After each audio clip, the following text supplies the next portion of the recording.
कुल मिलाकर रणनीतिक तौर पर, प्रबंधन के तौर पर, संगठन के तौर पर और तैयारी के तौर पर हम लोग कांग्रेस से कहीं आगे हैं। और कांग्रेस पार्टी का पिछला 18 से 23 का जो शासनकाल था, वो अराजकता के नाम पर इस देश में जाना जाएगा। ये वही लोग हैं जिन्होंने राजस्थान को आर्थिक रूप से बदहाल किया।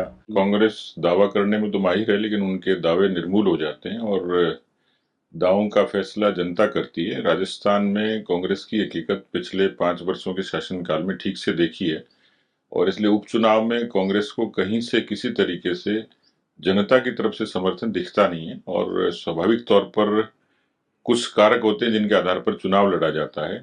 पार्टी का संगठन कैसा है, हम उनसे उत्कृष्ट हैं। उनकी रणनीति कैसे, उनसे बेहतर है। उम्मीदवारों का चयन हमने अच्छे किए हैं। तो कुल मिलाकर एक बाई इलेक्शन में एक मिजाज होता है जनता का कि वो सरकार के साथ समरस होकर चले। तो ये एक पार्टी को सहूलियत दिखती है बीजेपी को कि दोनों ही सरकारों के कारण आम लोगों का रुझान बीजेपी की तरफ होगा और उम्मीदवारों के तौर पर भी हमारे चेहरे उनसे बेहतर हैं।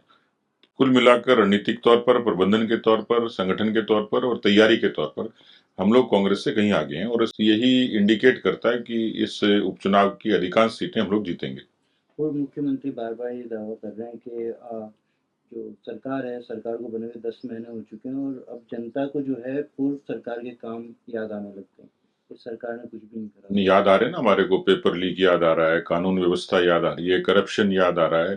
केंद्र की सरकार ने जो सहूलियत दी, जल जीवन मिशन से लेके आयुष्मान से लेके तमाम योजनाओं में गफलत याद आ रही है।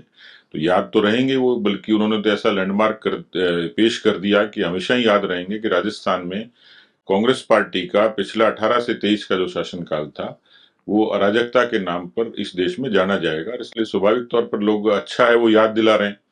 तो जनता को उपचुनाव में भी याद आ रही कि ये वही लोग हैं जिन्होंने राजस्थान को आर्थिक रूप से बदहाल किया। कानून व्यवस्था उन्होंने वो यहाँ पर बिगाड़ी, भ्रष्टाचार चरम सीमा पर था, पेपर लीक जैसे बड़े बड़े मसले थे जिसके कारण बेरोजगार नौजवानों में एक गुस्सा था, किसानों के भीतर जिस तरीके की नाराजगी थी। तो कुल मिलाकर ये सारे मुद्दे उनके लिए बूमरैंग होने वाले हैं। वो याद दिला रहे हैं, अच्छी बात है, हमारा ही काम कर रहे हैं। कांग्रेस सरकार में ये देखा गया था सचिन पायलट और गहलोत आपस में बनी हुई। अभी ये 7 सीटें हैं, 7 सीटों को लेकर भी कहीं न कहीं तालमेल का अभाव दिखाई दे रहा है। मीटिंगों में सचिन पायलट नहीं पहुँच रहे। अब जब उपचुनाव है तो अशोक गहलोत महाराष्ट्र की कमान संभालेंगे। देखिए, इतनी एक तरीके से या तो कांग्रेस से उपचुनाव को गंभीरता से नहीं ले रही या वो अति आत्मविश्वास में, लेकिन ये साफ दिखता है कि चुनाव जीतने के लिए जो वरिष्ठ नेताओं की एकजुटता और उनकी जो तैयारी है और उनकी उपस्थिति है, ये सब मायने रखती है। अब ये पता नहीं लग रहा कि कांग्रेस के चुनाव का संचालन कौन कर रहा है। तो स्वाभाविक तौर पर ये फैक्टर भी कांग्रेस के खिलाफ है, कांग्रेस के विपरीत है और दूसरी तरफ बीजेपी के सभी नेता एकमुखी होकर इन उपचुनाव में पूरी ताकत से लगे हैं। तो मुझे लगता है कि यही कारण है कि कांग्रेस को किसी तरीके से ये वॉइस नहीं आ रहा कि कांग्रेस कहीं इन उपचुनाव में उनको कुछ प्राप्ति होगी। झारखंड और महाराष्ट्र चुनाव को लेकर आपका क्या, हरियाणा चुनाव का कोई असर वहाँ पर दिखने नहीं? देखिए, हरियाणा का चुनाव मुझे लगता है कि एक केस स्टडी है कि जो लोग शुरुआती दौर में हरियाणा के बारे में जो धारणा बनाए हुए थे, लेकिन लोकसभा में भी 5 सीटें आना भी बीजेपी का अचीवमेंट था और उसी से एक बुनियाद शुरू हुई थी। हम लोग जीते हैं, बहुमत के साथ जीते हैं और अब तक का सबसे बड़ा मैंडेट आया है। लेकिन इसकी असर झारखंड में भी है, महाराष्ट्र में भी है, राजस्थान के उपचुनाव में भी है।